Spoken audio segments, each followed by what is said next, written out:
गरज सरो वैद्य मरो याचं उत्तम उदाहरण.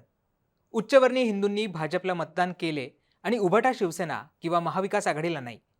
या निवडणुकीत दलित, मुस्लिम, बौद्ध, ख्रिश्चन, बहुजन यांनी उभाटा शिवसेनेला आणि मवियाला मतदान केलं. पण तुमचे पक्ष वाचविण्यात दलित, बौद्ध यांच्या भूमिकेचा उल्लेख सुद्धा करावासा वाटत नाही. ही खरी त्यांची मानसिकता. दलित आणि बौद्धांनो, आता शहाणे व्हा. तुम्ही त्यांचे पक्ष वाचवलेत, पण तुम्ही त्यांच्या खिचगंतीत नाही. हॅशटॅग घरात आहे पीठ.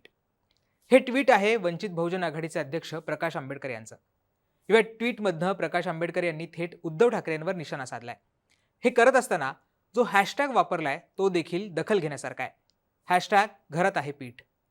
हा हॅशटॅग वापरण्यामागे मराठवाडा विद्यापीठाच्या नामांतराचा संदर्भ आहे. त्याचबरोबर त्यावेळेला शिवसेनेने बाबासाहेबांच्या नावाला कसा विरोध केला होता हे देखील आंबेडकरांनी सांगण्याचा प्रयत्न केलाय. आंबेडकरांनी ठाकरेंना उद्देशून ट्विट करण्याला लोकसभा निवडणुकीची पार्श्वभूमी आहे. निवडणुकांच्या आधी उद्धव ठाकरेंशी मैत्री करणाऱ्या आंबेडकरांनी असा यू टर्न घेत आपल्या मित्रावरच कसे आरोप केलेत? प्रकाश आंबेडकर उद्धव ठाकरेंना का टार्गेट करतायत हेच सगळ्यात समजावून घेऊयात या व्हिडिओच्या माध्यमातून. नमस्कार, मी राहुल. मुंबई तकमध्ये तुमचं स्वागत आहे. आंबेडकरांनी जे ट्विट केले त्याची पार्श्वभूमी समजावून घेणं सुद्धा तितकंच महत्त्वाचं आहे. नुकताच महाविकास आघाडीची पत्रकार परिषद पार पडली. यावेळी उद्धव ठाकरेंनी विविध समाज घटकांचे आभार मानले. याबाबतचं एक कार्ड देखील ठाकरेंच्या शिवसेनेकडनं सोशल मीडियावर शेअर करण्यात आलंय. यात ठाकरेंनी सर्व समाजांचा उल्लेख केलाय, परंतु दलित आणि बौद्ध समाजाचा यात उल्लेख दिसत नाहीये. या पोस्टवरूनच आंबेडकरांनी ठाकरेंना घेरलंय. या निवडणुकीत प्रकाश आंबेडकर हे मवियासोबत राहतील असं म्हटलं जात होतं. मवियासोबत त्यांच्या बैठका देखील झाल्या, परंतु जागा वाटपाची बोलणी फिसकटली आणि आंबेडकरांनी एकला चलोरेचा नारा दिला. निवडणुकींच्या निकालानंतर वंचित बहुजन आघाडीचा एकही उमेदवार निवडून आला नाही. त्याचबरोबर 2019च्या निवडणुकीत जेवढं मतदान वंचित बहुजन आघाडीला झालं होतं त्यातही मोठ्या प्रमाणावर घट झाली.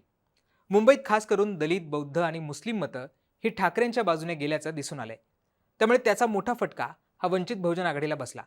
त्यामुळे आंबेडकरांचा कोर वोटर हा येत्या विधानसभेत देखील दुरावेल अशी शक्यता आता व्यक्त केली जाते. आंबेडकरांनी ठाकरेंवर केलेल्या टीकेच्या संदर्भात आम्ही ज्येष्ठ पत्रकार रवींद्र साठे यांच्याशी चर्चा केली. रवींद्र साठे म्हणाले, या निवडणुकीत वंचितला मोठा दणका बसलाय. गेल्या निवडणुकीत मिळालेली 43 लाख मतं यंदा मात्र 15 लाखांपर्यंत खाली आली आहेत. वंचितला त्यांच्या हक्काच्या मतदारांनी नाकारलंय. त्यामुळे प्रकाश आंबेडकर या पोस्टच्या माध्यमातून त्यांच्या मतदारांना आवाहन करण्याचा प्रयत्न करतात. आता दलित आणि मुस्लिम मतदार जागृत झालाय. यंदाचं मतदान हे विचार करून करण्यात आलेलं मतदान होतं. या गोष्टी लक्षात न घेता आंबेडकर असे ट्विट करतायत. त्याचबरोबर मराठा आरक्षण आणि मनोज जरांगे यांच्याबाबत आंबेडकरांनी घेतलेल्या भूमिकेकडे त्यांच्याशी जोडलेले छोटे ओबीसी पाहत होते. त्यामुळे त्याचा देखील फटका आंबेडकरांना बसल्याची शक्यता आहे. त्यामुळे आता दलित मतदाराला गृहीत धरता येणार नाही हे देखील मतदारांनी स्पष्ट केलंय. लोकसभेतील पराभवानंतर वंचितकडून पक्षबांधणीवर आता भर देण्यात येतोय.